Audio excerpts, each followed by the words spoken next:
नमस्कार दोस्तों, हमारी आज की इस कहानी का नाम है सूझबूझ। सौम्या और राघव की शादी को 4 वर्ष हो गए थे, किंतु वो अभी तक संतान सुख से वंचित थे। अड़ोस पड़ोस की महिलाएं उसकी सास शांति जी से पूछती, बहू कब खुशखबरी सुना रही है। शांति जी उदास से कहती, पता नहीं भाग्य में संतान सुख की है या नहीं, कोई असर ही नहीं नजर आते। अब वो जब बहू सौम्या को बांझ होने का ताना भी मारने लगी थी। सौम्या एक पढ़ी लिखी समझदार लड़की थी। शादी से पहले वो बैंक में नौकरी भी करती थी, किंतु राघव ने छुड़वा दी, यह कहकर कि नौकरी के साथ परिवार और घर की संभाल संभव नहीं है। सौम्या ने दुखी मन से नौकरी छोड़ी।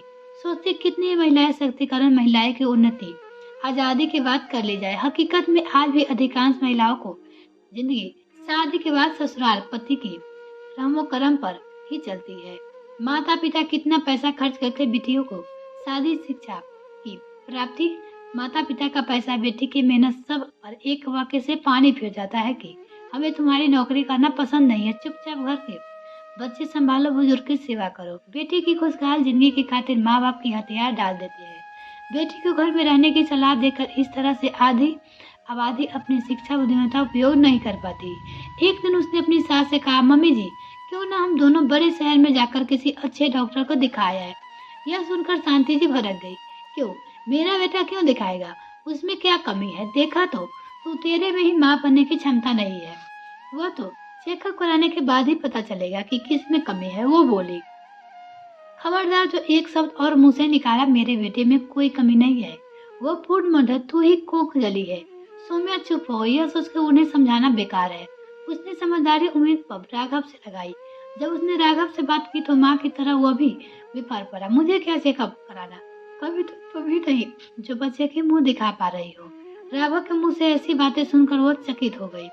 फिर बोली, चलो मेरा भी चेकअप करा दो।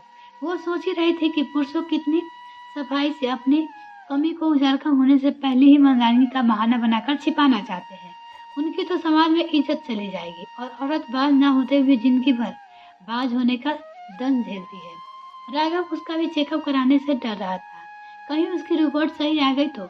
तभी एक दिन एक साधु उनके दरवाजे पर आए और अपने त्रिकालदर्शी होने का दावा कर भविष्य बताने लगे।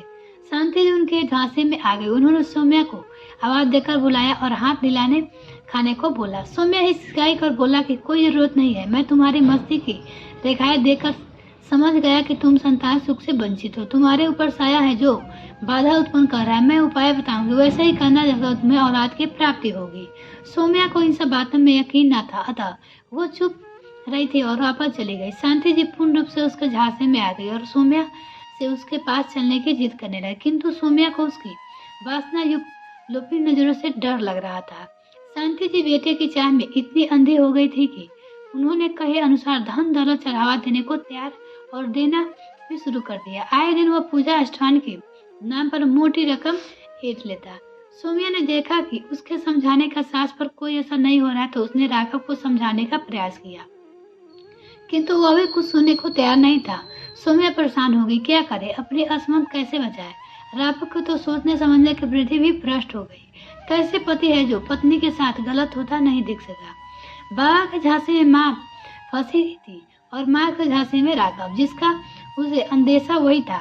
15 दिन तक पूजा पाठ का ढोंग करने का खूब पैसा ऐंठने के बाद आखिर बाबा ने अपना पासा फेंक ही दिया। उसे शांति देवी ने स्वीकार कर लिया। अब बोला, परसों अमावस्या के रात सौम्या बेटी को एक अनुष्ठान करना होगा, जिसमें वो साया उसके ऊपर से और उसे छोड़ जाएगा और जो माँ बनने से बाधा आ रही हो दूर हो जाएगी। अब शांति जी सौम्या को चलने के लिए बात करने लगी, जबकि वो नहीं जाना चाहती थी। राघव जो भी उसके माँ के साथ जाने को कहने लगा। अतः थक कर उसने अपनी सहेली को फोन कर मिलाया और पूरी बात बताई, सहयोग मांगा। उसने महिला थानों में रिपोर्ट दर्ज करवाया और स्थान समय बता कर दिया और अनुरोध किया कि वो समय पर पहुंचकर इस घटना को अंजाम देने से रोक सके। सौम्या नियत समय पर शांति जी एवं राघव के साथ राघव साधु के आश्रम में पहुंचे। उसने कहा, अनुष्ठान सौम्या बिटिया को अकेले करना होगा, सो आप दोनों बाहर ही बैठे। सौम्या की नजर बार बार दरवाजे की ओर था। वो घबराई रही थी कि पुलिस समय पर पहुंचेगी या नहीं। सौम्या को कमरे में ले जाकर उसने कमरे को दरवाजा बंद कर दिया। सौम्या के निकट आ रहे उसे छूने की कोशिश करने लगे। सौम्या बोली, ये क्या कर रहे हो आप बाबा? अनुष्ठान बच्चे, अनुष्ठान जिससे तुझे पुत्र की प्राप्ति हो सके।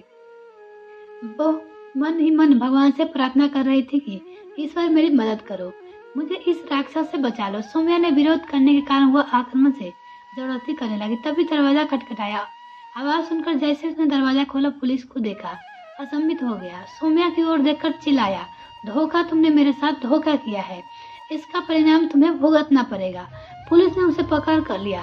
परिणाम तो बाबा जी तुम्हें भुगतना पड़ेगा। आश्रम की तलाशी में कई आपत्तिजनक वस्तुएं मिली, सबको लेकर थाने गए। पूछताछ के बाद उन्हें हिदायत लेकर घर भेज दिया। ऑफिसर द्वारा सौम्या की पूरी पूरी प्रशंसा की गई कि उसने अपराधी को पकड़वाने की बहुत ही सूझबूझ से काम लिया, अन्यथा वह न जाने कितनी महिलाओं को अपने चुंगल में फंसाकर उनका जीवन बर्बाद करता। शांति जी एवं राघव सौम्या के नजरों नहीं में आ पा रहे थे। उनकी वजह से कितने बड़े हादसे का शिकार होने से सौम्या बच गई। शांति जी सोच रही थी कि बेटे की चाहत में वो कैसे गलत आदमी के झांसे में आ गई। पैसा लुटाया, साथ ही घर की इज्जत भी लुटा देती यदि सौम्या इतनी हिम्मत ना दिखाती। दोनों सौम्या से अपने किए की माफी मांग रहे थे। हम अपने लिए किए गए शर्मिंदा है। शांति जी बोली, सौम्या मुझे माफ कर दे और कल ही शहर जाकर दोनों डॉक्टर को दिखाओ। तुम सही कह रही थी। मिलते हैं फिर नेक्स्ट वीडियो में, तब तक के लिए bye. Thanks for watching this video. ये कहानी आपको कैसी लगी कमेंट सेक्शन में लिखना ना भूले।